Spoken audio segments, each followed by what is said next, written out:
So what is going on, people? Welcome to episode 6 here on the FM23 beta with Manchester City. I hope you are well, and well, things are going really rather well. We are now in the middle of January. We have got the FA Cup game today. We are playing Stoke in the third round. Just thought I'd bring something a little bit different to you, and we've got some other, games in the rest of January. Forest and Fulham.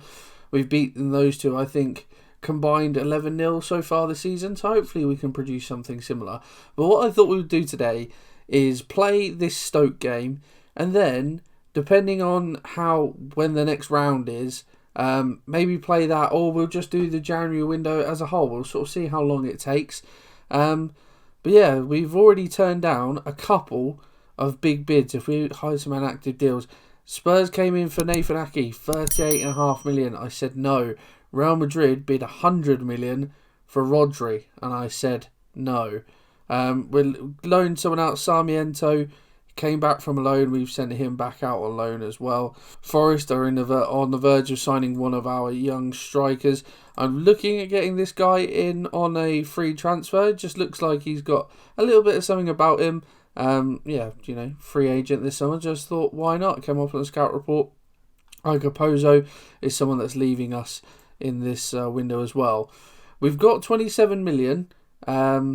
We could push it up as far as 34. At the moment, there's no one really that I want to sign. Although we have a bit of a situation in terms of Ilkay Gundogan. He has handed in a transfer request because he says he's homesick. He wants to go back home. He's been here for, a number of years. 7 years now? He claims he wants to go back home. To be honest, at 32 years old, he is out of contract at the end of this season as well. But I have offered him out, and his wages are proving to be a bit of a stumbling block. No one really wants to put in a bid because of how much money he's earning. I've offered him out. No one's biting. He hasn't kicked up a fuss yet. But I was kind of waiting to see if we sold Gundogan to then maybe do some business, but so far nothing really happening. We have got plenty of interest, of course, as we saw. Spurs are one of a number of teams. A lot of teams want Ake on loan, interestingly. Rodri is out today, injured for this one. He's wanted to receive by Real Madrid. Mahrez is wanted by PSG. Cancelo wanted by Real Madrid. Cole Palmer wanted by Spurs and PSG. Crikey. So there is potential for business to be done. But so far, I'm not too sure what we're going to do coming in. But going out, of course, bids may come in. There may well be action to deal with. I would have maybe entertained selling the likes of Nathan Ake, but it was a non-negotiable bid of 38.5 million. So on that basis, I turned it down. He actually was more interested. It said more interested in going to Real Madrid anyway. So, he wasn't too fussed about leaving, but. And obviously January, you have to pay a premium price. As I'm finding out, a lot of players that I'm scouting, teams are not willing to sell. So it's proving frustrating, but nevertheless, let's continue on and look at the Premier League table. You may have seen it a moment ago. Halfway through the season, and we are 5 points clear of United in second. They have recently just played Liverpool as well, which they smashed them 5-2, I think. But yeah, we are sitting pretty, as you might notice. Another loss on the board. Haaland, top goal scorer, 24 in 24 now in all competitions, 19 in 17 Premier League games. Yeah, he's truly living up to his freakish name. But if we have a look at what's gone on then since the last episode, and it was that Chelsea and Barcelona game, I do believe. So we follow that up with a 4-3 win away at Brighton. It was just one of those games, really. You just there's no real in between. You either dominate a game, or they're just to and fro and topsy-turvy. But this proved to be another one of those games. We were, 3-1 up? And then they scored 2 late goals, but McAllister got sent off, and we were able to use that to push on. And Phil Foden scored an injury time winner. We then finalised the group with a 2-1 win away at Marseille. We were 1-0 down, had to come back and do it the hard way. And then a 3-0 win away at Leeds. There, the man set off. We were already 1-0 up by that point, though. We then, disappointingly, went out on penalties to Brentford in the Carabao Cup. We did play some younger players in this one, As you can see, Rico Lewis sent off after just before the half-hour mark, but we did go out on penalties, which is a little bit disappointing, but hey ho. We then beat Palace in the last game before the World Cup, Haaland with a hat-trick. A number of friendlies in the World Cup break and some really good results. I managed this one myself, and we had to play a number of young players. And frustratingly, we lost it in the last minute. I then simmed this game against Milan, just went on holiday for a day. Ended up winning 7-4, so, interesting. And then managed the rest of them, comprehensive wins against Aberdeen, Atalanta and Schalke. And then our first game back after the World Cup, we lost 2-1 at Villa. Really disappointing. They came out the blocks really quick, Villa, and 2 goals in the opening 25 minutes. We had no answer to it. Haaland grabbed us a consolation, but it wasn't enough. And then most recently, 2-1 win against Spurs, and we were down to 10 men before 20 minutes. But Haaland at the double grabbed us the win, and we managed to hold on. And then, most recently, only a day break, literally. That was New Year's Eve, and the Newcastle game was on the 2nd. And we rested the players, and an impressive 3-1 win. Edouard at the double, Haaland grabbing himself a goal as well. So yeah, we are 5 points clear in the league halfway through the season. Looking very good indeed. We've got Benfica in the next round of the Champions League if we have a look at the round of 16. Some big ties there. Juventus, Chelsea, Bayern against Madrid, Spurs against PSG. So there were some pretty tasty ties already. But yeah, a fairly favourable draw for us. That pretty much catches us up, to be honest. So, without any further ado, let's go ahead and play this Stoke City game then. And we are playing a fairly full-strength side. Haaland, unfortunately, out for a few days. Got gashed up a leg in the last game, so we'll miss out this one. But, to be honest, probably doing Stoke a favour by not playing Haaland. We are at home, but we are going to play the 4-2-3-1. And this is how we line up. So Lunin is going to be in goal for this game. A back four of Walker, Diaz, Laporte and Gaia. Phillips and Gundogan in the middle of midfield. Mahrez out the right. Foden out on the left playing as a winger. De Bruyne in the number 10 role. And Edouard is going to be up top. Foden, whatever role you seem to play him in, he's an absolute beast. So I don't mind playing him as that winger role. Plus, as he is left-footed, it just... I still like, inverted wingers and inside forwards have become all the rage, but there's still something about me, maybe it's my old age, I do still love just an out-and-out winger sometimes, so that's what we're going to be playing as. Plenty of options on the bench.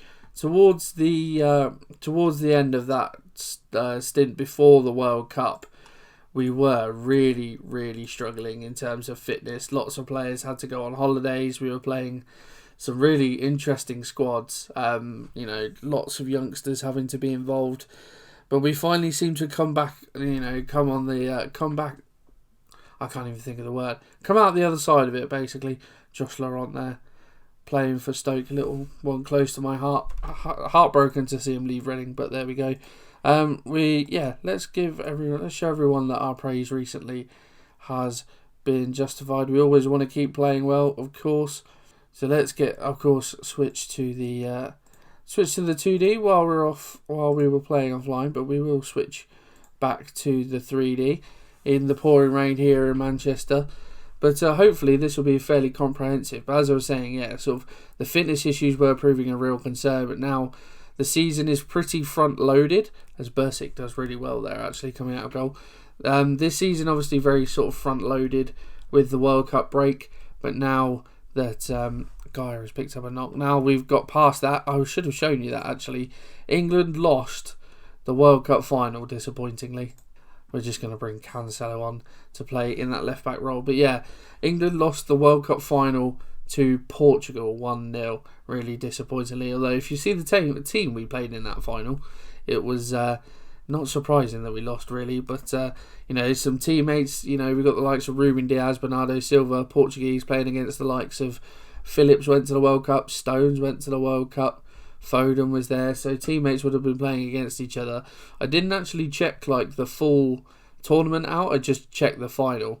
As we've dallied on the ball here, and Smallbone has gone in, Fosu into the area, and he's put Stoke in front here, and I'm messing around with my hairband, trying to waffle on, and we've just dallied around with the ball really, and Stoke have robbed in and scored.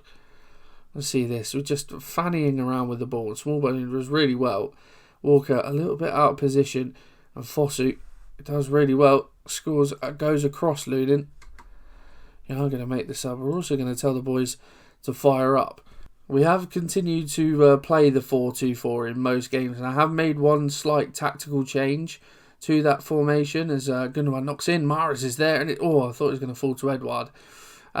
We've just reduced the lines a little bit in terms of like how far we push up, because we were getting caught with some of these like really high scoring games. We were getting caught quite a lot, sort of balls over the top. So we've just reduced the defensive line a bit from playing a high line to just a standard line, as Laporte makes it 1-10 10 minutes before the break. So we've just reduced the lines really. But other than that, the 4-2-4 still working very nicely for us. And despite Haaland playing in that sort of pressing forward support role, the deeper of the two, he's still getting plenty of goals, as you've seen. So nice that we've been able to get a goal before half time, and not really much going on. Dominating the ball and had plenty more chances than Stoke, but just one highlight each. I'm going to say to the boys, I'm pleased with how we're attacking. Keep going. Hopefully we don't have to go to a replay. De Bruyne corner in, aims for Diaz at the back post, but he's over the bar. Although, actually, I was going to say, we do aim for near post normally on corners, but I think that's just set to the other tactic, so I may have to look at changing that. But almost an hour gone here, and we have another highlight. It starts deep in our own area, up to Gundogan, out to Cancelo, down the line to Foden, cuts inside nicely, back to Cancelo. And again, we're looking to take our time. Hopefully no repeats of how Stoke scored their first goal. Mahrez got Walker a little bit on the overlap. Mahrez down the line himself though, cuts back to Calvin Phillips. Tries to get a ball in toward Edouard, but it's cut out well. And Stoke can maybe counter again. And Fosu, the goal scorer, coming down this left-hand side, back inside to Smallbone. Good 1-2, and Fosu is in the area, and it's an unbelievable finish from Tariq Fosu. The danger man for Stoke. Well, you'd thought after we'd equalised, the Premier League team, with the quality that we have, would go on and capitalise and put this one to bed. But Stoke are not going down quietly here. A really good 1-2. Walker not tracking his man. And to be fair, from someone who's predominantly left-footed, that strike from Tariq Fosu with his right is absolutely superb. And I don't really understand why we're not alive here. And it seems to be, it was kind of like a similar theme for the Villa game. We just didn't wake up, like, pretty much until the second half. And that's poor again. And luckily, Gundogan has got his foot in there. Edouard shoots from range. And well, Bursic has had to make quite the save there. But De Bruyne is going to go and take the corner. And hopefully we can produce another goal from a corner. Diaz is there at the near post. And Diaz has handled the ball. I did wonder what was going to happen there. But it has gone against us. And Stoke are looking fairly comfortable, it must be said. We're not really creating much in terms of chances from open play. Though Mahrez is there. De Bruyne in the area now against the keeper. De Bruyne slots in. And it's a goal, a very rare goal from Kevin De Bruyne. A fourth of the season for him. A little jig in there. Not too sure what that was about. But anyway, nice to see the Belgian on the score sheet. And like we said, the first real chance we've created from open play. And it's a lovely finish. Just draws out the keeper, slides it into the side netting as Dwight Gale comes on for Stoke. But look what we can do. One chance we've really seen from open play. We carve them apart and we score a fairly simple goal. Now we just need to be able to do that a bit more often in this game. As Laporte, I don't know what he's doing there, but he's released Foden in behind. And could we about to turn this game around? We can indeed. Foden in that winger role grabs his 8th goal of the season, and well, we seem to have finally woken up. Everything I seem to say in literal seconds can completely unravel itself. But a lovely ball over the top from Laporte. Foden in behind, off the inside of the post, only just about crossing the line. But we have turned this game around, and rightfully so. You look at those stats, we've dominated this game. And really, it shouldn't be as close as it is. De Bruyne now with the ball over the top, and Mahrez this time in behind. And it's a little dink over the keeper. And well, in a matter of minutes, we have completely turned this game on its head. It's a 5th goal of the season for Riyad Mahrez. Maybe that fire up shout is what worked for them. Maybe they just needed that little kick up the arse. Maybe a hint of offside there for Riyad Mahrez, but a little dink over Bursic. Not too much the Stoke keeper can do about that. We have a 4th, and I think that is us into the 4th round of the FA Cup. Lovely stuff indeed. Timon with the throw, small boat, has caused us problems so far in this game. Cuts back to Josh Timon. Ball towards a fast stick. Dujon Sterling heads against the bar, and De Bruyne can only clear it out for a corner. And well, they're not, like we said earlier, not going down without a fight, Stoke. Fosu, the goal scorer, with the corner, aims for the near post. Laporte is there, only as far as Lewis Baker to Josh Laurent. He's being forced back. Josh Timon tries to find a ball in deep, but that is going to run out of play. And fair credit to Stoke, Alex Neil's side certainly giving it their all, but it seems like it's not going to quite be enough. As we wind down into the final few minutes, Cancelo to Foden. Cuts inside from that left-hand side, trying to work himself some room. And over with the right-footed shot. A bit of ingenuity there from Phil Foden. You love to see it. You certainly don't mind it. But that, I think, is going to pretty much wrap this one up as it is. There we go, the full-time whistle, 4-2. It certainly wasn't easy, as maybe the scoreline would suggest, as we've seen in this episode. We made it hard work for ourselves, but we are through. That's the most important thing. Some good performances in there as well. Well, with that game over, 8 days until our next game against Forest, giving the boys a couple of days rest. I'm not too sure when the draw is for the next round, but if that comes up between now and then, we may well certainly have a look. But yeah, I think we'll just sort of play this episode by ear now, and maybe go through the rest of the window. If there's stuff that's worth showing you, then obviously we'll talk about it and we'll have a look. Otherwise, I'll either see you for the next game or deadline day. Your guess at this moment in time is as good as mine as what's going to come next. So, the day after the game, Real Madrid, £52 million non-negotiable offer for Cancelo. He's not that interested. Well, it's not that he's not interested. He'd rather go to PSG. But I don't understand why everyone's making their bids non-negotiable. Because Cancelo kind of has been backup. Although it would be a bit stupid to sell him because Kyle Walker is getting on.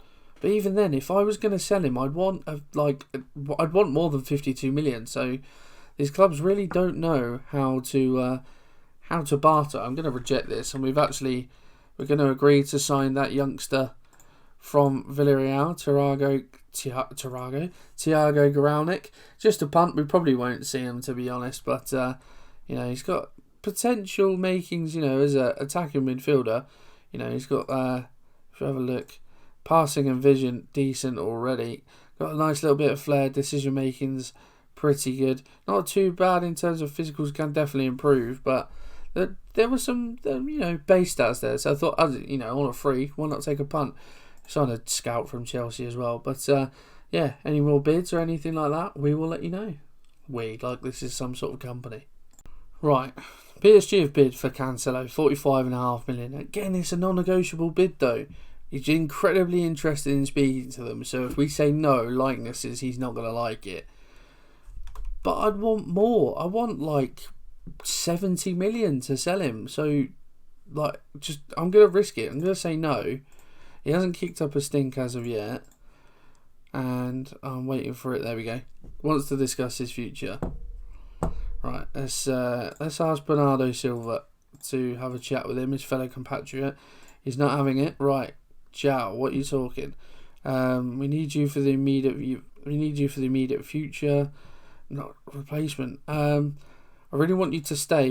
I want to fill in if you can convince me that I'm considered a star player. Okay. It's not up to how important is it. That's my job. These must be something else you can get. Yeah, I'm not going to let you sort of haggle me. Although I did just ask him, there's nothing going to return right heart, it's out leaving and nothing's going to change. Okay. I understand you're being reasonable. Yeah. I'll let you go if they put in a reasonable amount for you. You're saying 75 million. I can contend with that, absolutely. Fair enough. Right, let's offer you out then 75 million. Let's see if anyone comes in, shall we? If they come in now and offer 75 million, I am going to be gutted. I'm not going to lie. So they've come in and offered 45, 75. They've just gone straight away. Right, now we've got something to talk about. PSG have come in for Riyad Mahrez, 27 million. He would rather go. He's valued at 38 million. But they're doing it in instalments. I want to get something like near 60. Right, I'm going to do 57 million, 28.5 up front, 28.5 in instalments. They've said no. Fair enough. What's the odds that he's going to now kick up a stink? Players just getting knocks left, right and centre. Come on, Riyad, don't kick up a fuss, mate. Well, it's a new day for me, as you might be able to tell, but it's still deadline day and the window has closed. We didn't bring anyone in, although I was looking at one particular person. I was looking at this man who was made available for loan late in the window, but they wanted I think it was like almost 20 million in loan fees for Camavinga. He wouldn't have been a first choice player. I can't justify 20 million for a backup central midfielder in terms of loan fees. As exciting as it would have been to have him, I could not justify that money. We did get rid of one player though, finally, after trying to get rid of him for so long on deadline day. Bristol City came in for Scott Carson. We are paying a little bit of his wages, but the fact we actually got him off the books is a miracle. So we did sell a youngster as well. Kian Brecken's gone to Luton. Didn't have much of a future really, but yeah, no business in January for us whatsoever. Just could not find the person that we wanted to to come in and help the first team, or I didn't want to spend the cash for the sake of it. So there's almost 30 million there that's gone unspent. Of course, we've got this youngster coming in for next season, but to be honest, with how much I've actually uploaded this series. And of course the full release is coming out this coming Tuesday. We're probably just going to shorten this down to a one season save, so we won't get to see Thiago unfortunately, but this is the squad that is going to carry us hopefully to Premier League glory. We are 6 points clear of Arsenal, but we do have a game in hand against them. So yeah, we're all looking good at the moment. Haaland's out for another couple of weeks, so we need to get him back pronto. But I'm thinking the next time we will be with you, I'm going to go for the Spurs-Benfica games. We've got Spurs in the FA Cup, so got them back to back. But we will include the league game and the home leg against Benfica in the next episode. And guys, if you have enjoyed this one, pop a like on there for me. Subscribe to the channel and I will see you in the next one.